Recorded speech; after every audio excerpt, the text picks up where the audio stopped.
Hospital Radio. I first started at Whips when I was at school. Kind of walked in without any real expectation of what it is, and they didn't seem to mind too much. But I walked in about 1971. The station had been founded in 69 and first went on the air, I think, in June 70. It was pretty basic, to be honest. It was a garden shed.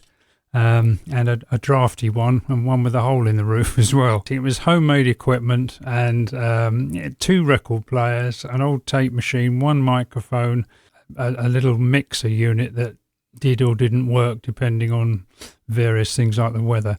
But it was damp, it was cold, and in winter it was blooming cold. Good listening this evening, and the music's just for you. Whips Cross Radio. Hospital radio had been going quite a while around the country, but I think it was very much seen as a testing and training ground for people who joined it.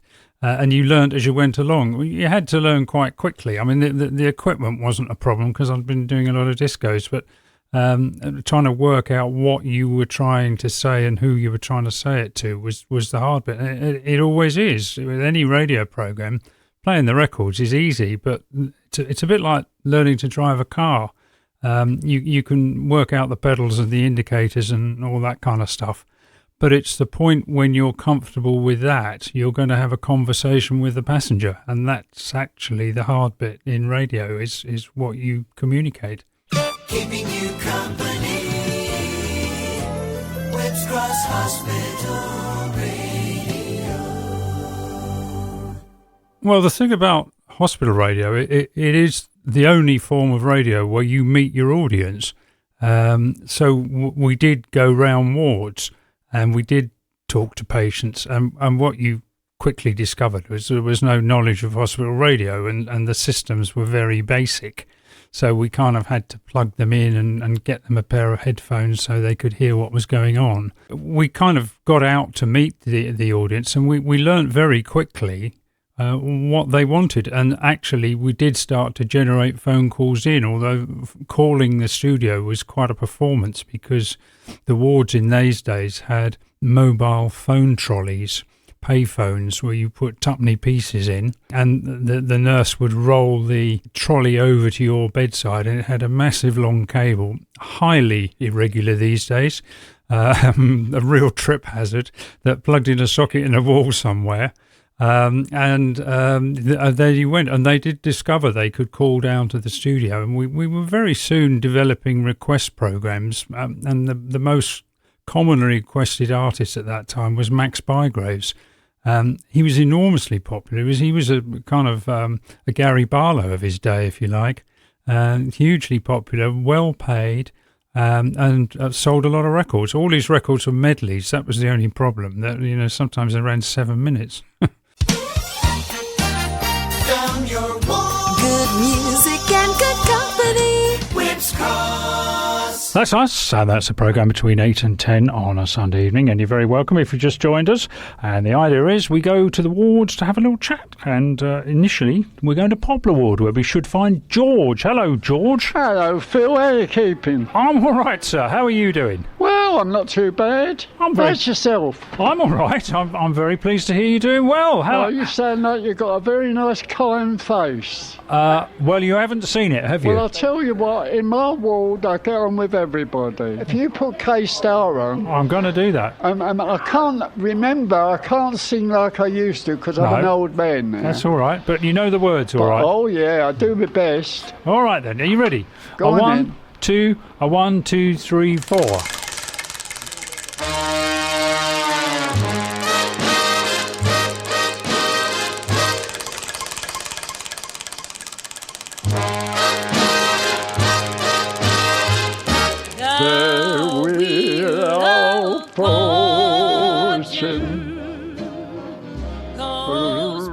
We always made it a focus to get out and visit patients to supposedly collect requests, but the actual upside of that was you were going to talk to the patients. And that's really what works. And we noticed that when we walked into a ward, people would look up and see, what's going on. Any kind of action in a ward is always of interest to patients. And then we'd start talking to a patient, and the other patients would be craning their necks to see what was going on. And they wanted to be part of it. And that social aspect of engaging with the patients. And we developed a method of doing live interviews using a long radio mic system.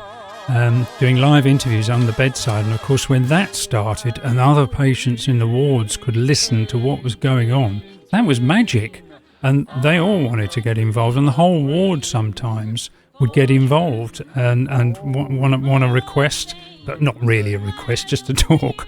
And at one point we were even doing bingo in the wards. I'll be ever yearning for love's precious flame, the wheel of fortune. What it was a wired system that went to the sort of back of each bed. It's called a 100-volt line system. It has a big amplifier that sends the signal right way around the hospital on a long bit of wire. And each ward would get a feed of that, and then that would be distributed to each bed unit. And in those days, it was a pair of, I think they were made by a company called S&G Brown. They were Bakelite headphones with a metal headband, and they were vicious because your hair would get caught in the headband as you tried to take them off. And if you kind of think back to pictures of aircraft during the war, of seeing pilots with headphones on and that sort of thing, they were like those. Very uncomfortable, heavy, terrible quality, and really quite dangerous instruments. I'm surprised anybody was able to listen for more than 5 minutes, to be honest. Hoping somehow, if you ever smile on me, please let it be now.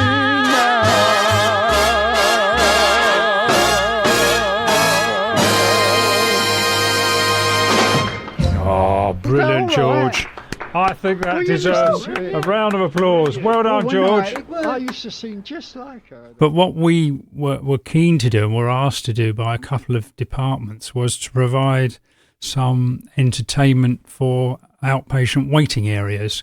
And what we did was we tapped into the existing wiring system that had been put in originally, the 100-volt line system, and was now redundant on the bedsides. But we extended that with great long cables over the bridge link and over the into the outpatients block, the Plaintree Centre.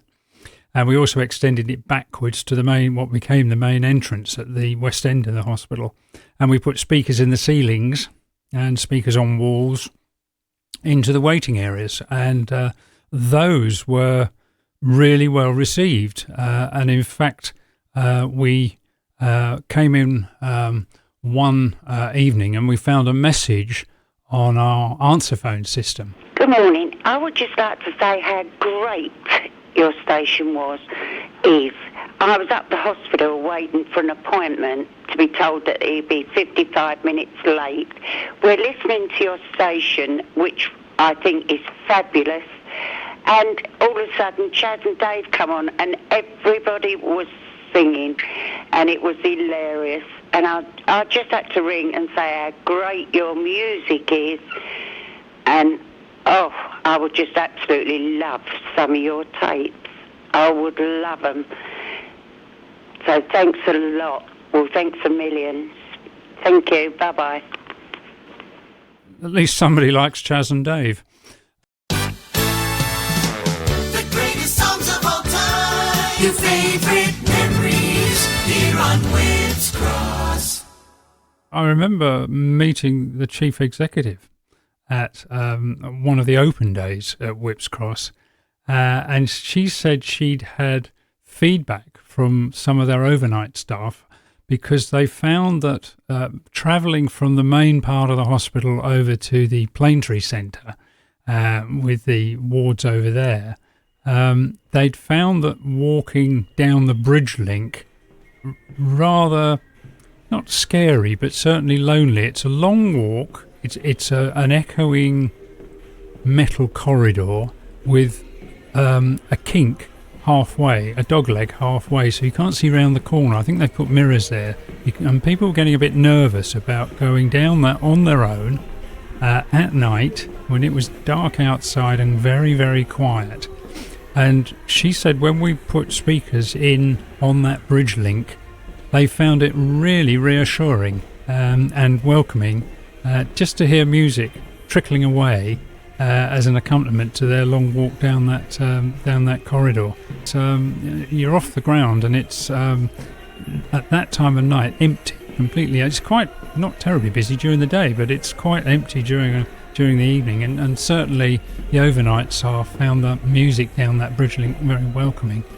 But of course, it was a great long cable to get it right down there, and a tall pair of steps to get speakers mounted in the ceiling up there. It's a tall corridor.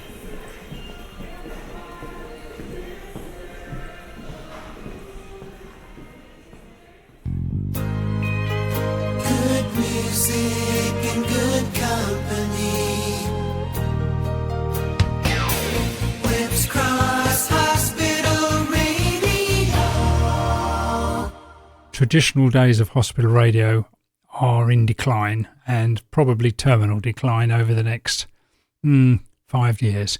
The number of stations has dropped from about 280 to about 180 now. Some are very successful. The smaller ones very successful because they've got a dedicated audience and it's easy to provide for them. Bigger hospitals, as they get rebuilt, are not providing for hospital stations because the nature of entertainment has changed. Smartphones and all that kind of stuff have changed the way people rely on music.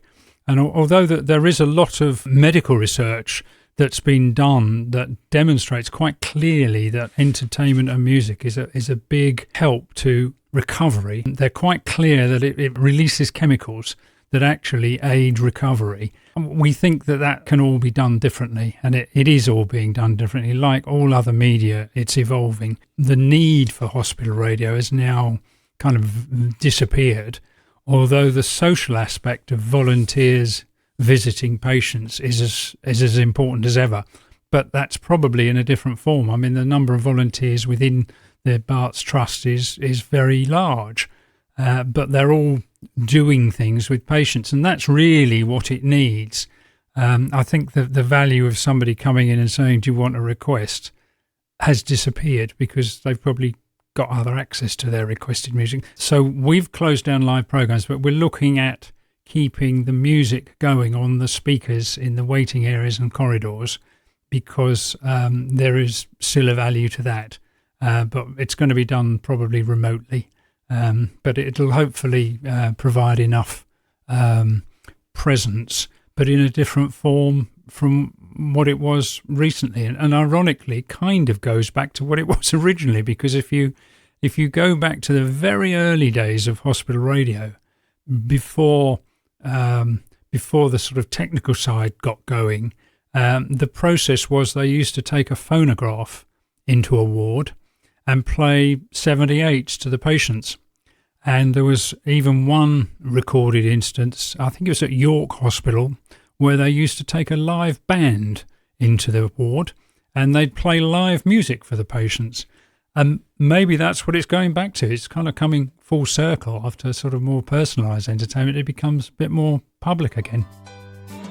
There's music in the air, from beds and wards to corridors. You can hear it everywhere. Requests and interviews, dedications made to you. It's plain to see. The station is great company, 24 hours a day. Whips Cross Radio. You've cheered me up and I'm not the patient. Goodness me. Right. I must tell you though, one of my friends rang me up. She said, which hospital are you in? I said, I'm in Whipsnade. Whipsnade. Oh dear, oh dear.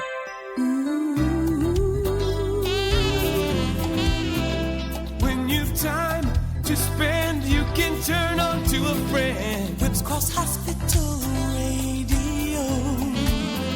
With good music and good conversation.